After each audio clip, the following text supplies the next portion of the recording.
जिस माँ ने पूरी उम्र घर को संभाला, उसी को एक दिन अपने ही घर में एडजस्ट करना सिखाया गया।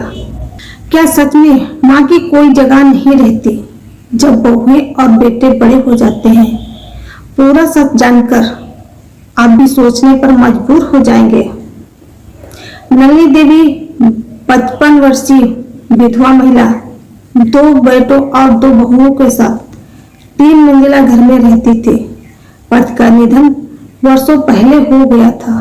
उनके जीवन की सबसे बड़ी पूंजी यही घर था, जिसकी पहली मंजिल पर उनका परिवार रहता था और ऊपर की 2 मंजिलें किराए पर देकर खर्चे पूरे होते थे।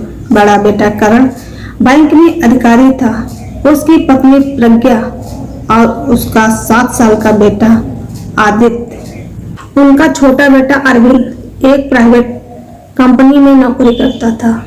उसकी शादी को अभी केवल 10 महीने हुए थे और पत्नी वंदना। नलिनी देवी ने कभी सोचा भी नहीं था कि उनके जीते जी घर के भीतर का माहौल इतना बिगड़ जाएगा। प्रज्ञा शुरू से ही घरेलू जिम्मेदारियों में नलिनी का हाथ बटाती थी। दोनों मिलकर पूरे घर को संभाल लेती, लेकिन वंदना के आने के बाद हालात बदल गए। वंदना लेट उठती, काम से जी चुराती, अक्सर मायके चली जाती और घर आए मेहमानों से भी कोई लेना देना नहीं रखती। कई बार नलिनी ने उसे समझाने की बहुत कोशिश की कि बेटी, घर एक पेड़ की तरह होता है, सब मिलकर पानी देंगे तभी यह हरा भरा रहेगा। लेकिन वंदना हर बार बहस करती और रो रो कर अपनी माँ को फोन कर देती। फिर उसकी माँ नलिनी को फोन पर बहुत ही सुनाती, आप मेरी बेटी से इतने काम करवाती हो जैसे वह कोई नौकरानी हो। वह घर में बहू बनकर आई है, दासी बनकर नहीं। नलिनी को लगता है जैसे कोई उसके गले में बड़ा पत्थर बांधकर गहरी नदी में ढकेल दिया हो। शुरू में प्रज्ञा हर काम खुशी खुशी करती, लेकिन जब उसने देखा कि वंदना हर जिम्मेदारी से बचती है और उसकी माँ उल्टा नलिनी को ही दोष देती है, तो उसके मन में भी कड़वाहट आने लगी। अब वह भी कभी कभी काम से मुंह मोड़ लेती और किसी भी बात पर अपनी माँ को फोन कर शिकायत कर देती। माँ, यहाँ मुझे बिल्कुल इज्जत नहीं मिलती।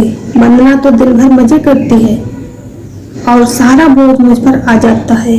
उसकी माँ अपनी बेटी की कमजोरी देखकर तुरंत फोन करती, नलिनी को डांट देती। इन्हीं हालातों में प्रज्ञा को टाइफाइड हो गया। नलिनी ने घर का सारा बोझ अकेले संभाला। वंदना मदद करने के बजाय मायके जाकर बैठ गई। नलिनी ने सोचा था कि कम से कम इस बार सबको उसकी मेहनत दिखेगी, लेकिन उल्टा हो गया। प्रज्ञा जब मायके गई और वहां उसकी माँ ने बेटी की हालत देखी तो तुरंत नलिनी को फोन कर सुनाने लगी, समधन जी, आप मेरी बेटी का बिल्कुल ध्यान नहीं रखती, सारी जिम्मेदारी उसी पर डाल दी, फूल जैसी बच्ची की यह हालत कर दी आपने। लेकिन मैं जानती हूँ भला कोई सास बहू का भला चाहती है क्या? नलिनी कुछ कहती, उससे पहले ही फोन काट दिया। उस पर उसके मन में जैसे किसी ने तेज धार का वार कर दिया हो। जिस बहू को मैंने अपनी बेटी समझकर इतने साल संभाला, उसी की माँ मुझ पर उंगली उठा रही है। शाम को करण और अरविंद घर लौटे। नलिनी ने दोनों को बुलाकर सारी बात बताई। उम्मीद थी कि बेटे उसकी पीड़ा समझेंगे, लेकिन उल्टा हुआ। करण ने माँ से कहा, इसमें प्रज्ञा या उसके माता पिता की क्या गलती? उदिता भी बहू है, आप दोनों को बराबर समझना चाहिए। अरविंद ने जोड़ा, भाभी मायके जाकर बैठ गई, इसमें वंदना की क्या गलती? वह तो यहाँ थी ही नहीं। करण फिर बोला, माँ, आप हर छोटी बात को दिल पर क्यों ले लेती हो? अगर घर में थोड़ी बहुत नोकझोंक हो जाती है तो उसे इतना बड़ा मुद्दा बनाने की क्या जरूरत है? आखिर दोनों बहूएं हैं, कोई न कोई कमी आप में भी होगी। यह सुनते ही नलिनी देवी का चेहरा जैसे पत्थर हो गया। जिन बेटों को उंगली पकड़कर चलना सिखाया, आज वही उन्हें कटघरे में खड़ा कर रहे हैं। अरविंद ने भी धीमे स्वर में कहा, माँ, अब जमाना बदल गया है, हर किसी को अपना तरीका होता है। वंदना को अगर थोड़ा समय चाहिए तो इसमें बुरा क्या है? नलिनी ने कांपती आवाज में पूछा, तो क्या इस घर में मेरी कोई जगह नहीं? करण ने नजरें चुराते हुए कहा, ऐसी बात नहीं है माँ, बस आप थोड़ा एडजस्ट करना सीख लीजिए। यह शब्द सुनते ही उनके दिल में तीर की तरह चुभ गया। 35 साल तक इस घर को सींचने के बाद आज उन्हें एडजस्ट करना सिखाया जा रहा था। उस रात नलिनी देवी अपनी छत पर काफी देर तक बैठी रही। ठंडी हवा चल रही थी, लेकिन उनके भीतर आग सुलग रही थी। उन्हें अपने दिवंगत पति की बातें याद आ रही थी, जिन्होंने घर बनवाते समय कहा था, यह घर तुम्हारी ढाल होगा, बुढ़ापे में कोई तुम्हें आग नहीं दिखा सकेगा। अगली सुबह उन्होंने एक फैसला कर लिया। कुछ दिनों तक उन्होंने चुपचाप सब देखा, सुना और सहा। फिर एक दिन उन्होंने दोनों बेटों को बुलाया और शांत स्वर में कहा, मैंने तय किया है कि ऊपर की दोनों मंजिलें मैं बेच दूंगी। करण चौंक गया, माँ, यह आप क्या कर रही हो? वही तो हमारी अतिरिक्त आय है। नलिनी ने दृढ़ स्वर में कहा, वह मेरी आय है। इस घर की रजिस्ट्री अभी भी मेरे नाम है और अब मैं उस पैसे से अपने लिए एक छोटा सा फ्लैट लूंगी, जहां मैं शांति से रह सकूं। अरविंद घबरा गया, माँ, लोग क्या कहेंगे कि बेटे हुए माँ अलग रह रही है। नलिनी की आंखों में नमी थी, पर आवाज मजबूत थी। लोग क्या कहेंगे, यह सोचकर ही तो मैंने सारी उम्र काट दी।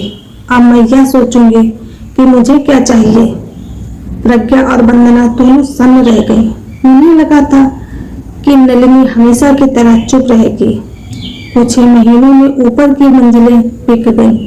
नलिनी ने पास के ही इलाके में एक छोटा सा फ्लैट ले लिया। वहां उन्होंने अपने जैसी कुछ और विधवा महिलाओं को साथ में मिलाकर एक छोटा सा सिलाई और टिफिन सेंटर शुरू कर दिया।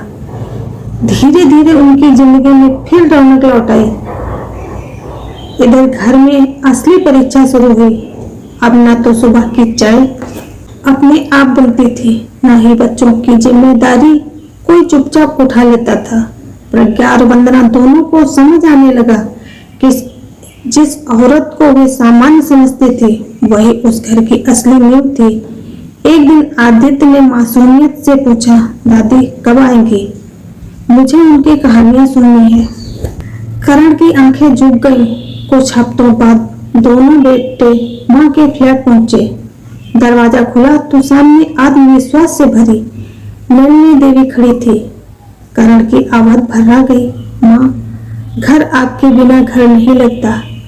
नलिनी ने हल्की मुस्कान के साथ कहा, घर ईंट पत्थर से नहीं, रिश्तों से बनता है। जब रिश्तों की कद्र होगी तभी घर फिर से घर बनेगा। आज फैसला बेटों के हाथ में था। क्या वे अपनी माँ को सिर्फ जिम्मेदारी समझेंगे या उस जड़ को पहचानेंगे जिसने पूरे परिवार को खड़ा किया? सवाल आपके लिए, क्या कभी कभी माँ को भी अपने आत्मविश्वास के लिए कठोर फैसला लेना चाहिए या उसे हर हाल में चुप रहना चाहिए? अपने विचार जरूर लिखें। अगर आप नलिनी देवी की जगह होते तो क्या करते? चुप रहते या आत्मसम्मान के लिए अलग रास्ता चुनते? अपनी राय कमेंट बॉक्स में जरूर लिखें। राधे राधे।